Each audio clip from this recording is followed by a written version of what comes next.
right, U.S. investigators have traced another one of the estimated 2,000 weapons from the Fast and Furious scandal to the scene of yet another deadly shootout outside a tourist town in Mexico near the Arizona border.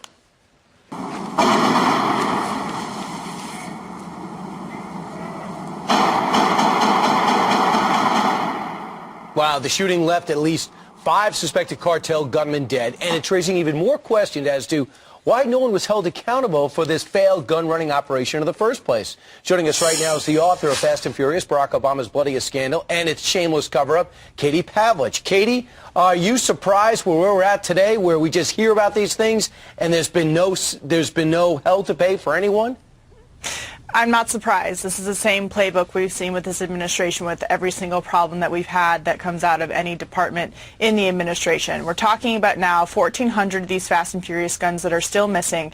As you saw, there was this big shootout in Puerto Penasco, which is known as Rocky Point to American tourists. I've been on that beach, Sandy Beach, a bunch of times. My family used to go to Arizona, and we would stay right there. And this situation puts a lot of Americans at risk. It puts innocent bystanders at risk. Luckily, in this instance, it was only cartel members who were being killed. But again, it goes to the point, when you give bad guys guns, they do bad things with them. All right, here's what the ATF says. They say ATF has accepted responsibility for the mistakes made in the Fast and Furious investigation. Regrettably, firearms related to the Fast and Furious investigation will likely continue to be recovered at the future crime scenes. And the statistic you just brought up, that there's still 1,400 guns out there, this could last for a very long time.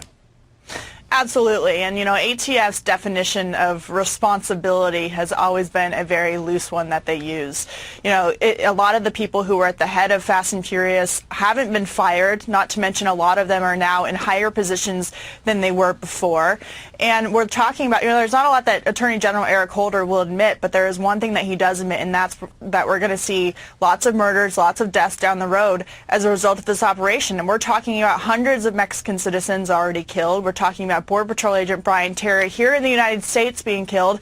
And, of course, let's not forget that these guns are being used by cartel members against chiefs of police, against public officials, against you know, people like, you know, just people who are in public office. Right. It's not like they're just killing each other with them. They're going after these very public officials with these weapons, and they're being very successful. But unless there's a public outcry, this thing's going to go by the boards. Is there anything in the pipeline legally that could bring this to the surface again? Anything congressionally that could bring this out? Absolutely. So for the past 2 years, we've been in this court battle with the Congress has been in a court battle with the Department of Justice. Now, the Department of Justice asked for all the lawsuits from the Oversight Committee to be dismissed. But what we're looking at now in the court system and waiting for, which we're expected to see a ruling on here in the next couple of months, is whether President Obama's executive privilege over certain Fast and Furious documents will stand. If a judge strikes that down, documents will have to be turned over, and then there'll be lots of information released, which will probably give us more than we already know about the operation, and a way to kind of present more information to the public about what happened. Well, given the fact that a couple of agents died in it, you would think that they would go ahead and reveal it. We'll stand by. You would think. You would think indeed. All right, Katie, thank you very much. Happy New Year to you. Thanks, guys. Happy New Year. All right, go get him, Katie. Meanwhile,